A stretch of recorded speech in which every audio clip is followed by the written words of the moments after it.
অঙ্ক থেকে শুরু করলাম। লিমিট x এর মান 0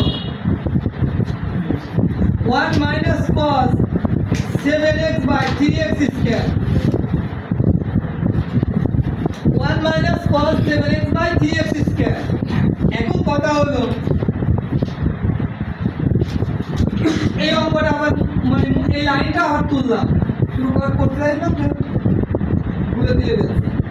আচ্ছা এখানে দেখো এখানে যা আছে লিখলাম, কে যেন কথা বলে না। এখন 1 minus cos এই 7x কে কি ধরবো? থিটা ধরবো। তাহলে 1 minus cos theta 1 minus cos theta সূত্র কি শিখাইছে? 2 sin square theta by 2, তাই তো? তাহলে ওই ফর্মেটে এখন আমরা যাব। 2 sin square theta theta মানে 7x theta by 2 আর নিচে যা আছে তাই বুঝছো?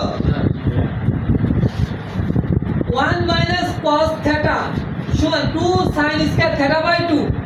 তাহলে 1 minus cos theta 2 sin square theta by 2 আর নিচে যা আছে তাই। ক্লিয়ার?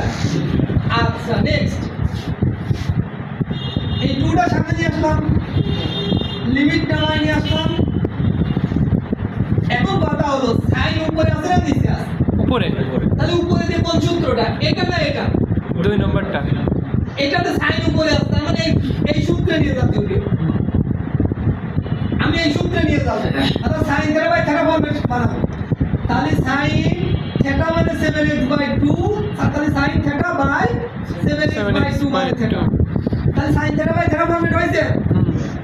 তাহলে sin theta by theta format হয়েছে কিন্তু। এখন এখানে হোল স্কয়ার এখানে হোল স্কয়ার, তাহলে ব্র্যাকেট ক্লোজ করে কি দেব? Whole square. এখন এই হোল স্কয়ার দেওয়ার কারণে কিছু মান অতিরিক্ত আসবে। সেই অতিরিক্ত মানগুলো আমরা সাইডে দিয়ে মনে করে কাটাকাটি করে বাদ দেব। এখন দেখো এই হোল স্কয়ার sin এর উপর দিলে sin স্কয়ার হয়? হ্যাঁ। এই whole square K 7x by 2 এর উপর দেওয়া যায় না। তাহলে এখানে যা আছে এখানেও তাই আছে। এই হোল স্কয়ার x এর উপর দিলে কি হয়? x square. এখানে x স্কয়ার আছে? হ্যাঁ। এই হোল স্কয়ারটা 7 এর উপর দিলে কত হয়? 49। এখানে অনুবিকরণ যন্ত্র নিয়ে বলতো তো কোন জায়গায় 49 আছে নাকি? না। তাহলে 49 কি করতে হবে? বাদ দিতে হবে। এখন কথাটা কিভাবে বাদ দেবে? এই যে এই হোল স্কয়ার এখানে হিসাব মিলাই দিছি, এখানে কিছু নাই মানে তাহলে কি আছে? 1 আছে। তাহলে এই হোল স্কয়ার 7 এর উপর দিলে কত হয়? 49 হয়। তাহলে 1 বাই 49 হচ্ছে। তার মানে এই 49 আউট করতে হলে পাশে খালি 49 নিতে হয় না, যাতে এরকম কেটে দিতে পারি। তাহলে এই জন্য আমরা পাশে একটা 49 দিলাম।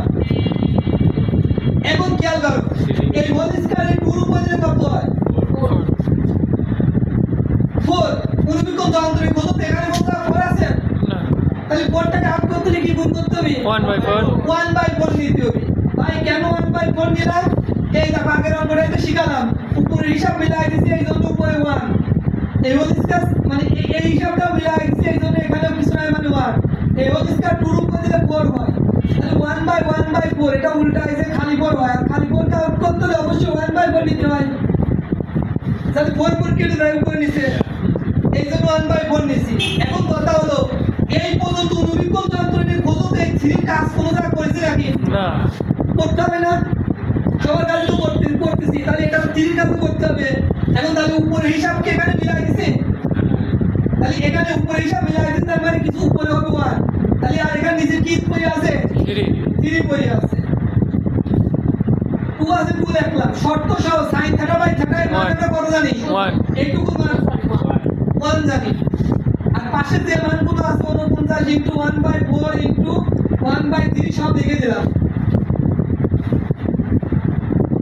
আচ্ছা এবার 2 আর 4 এর মধ্যে কাটাকাটি করলে কত হয়? 2। এই 49 এই 1 এর সাথে গুণ করলে উপরে 49 আর এখানে 3 গুণ কত হয়? 6।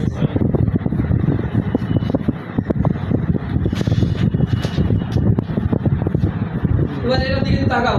এই টোটাল জিনিস যদি বলবো তার মানে এটাতে একবারে বুঝবা। তাহলে এই 1/4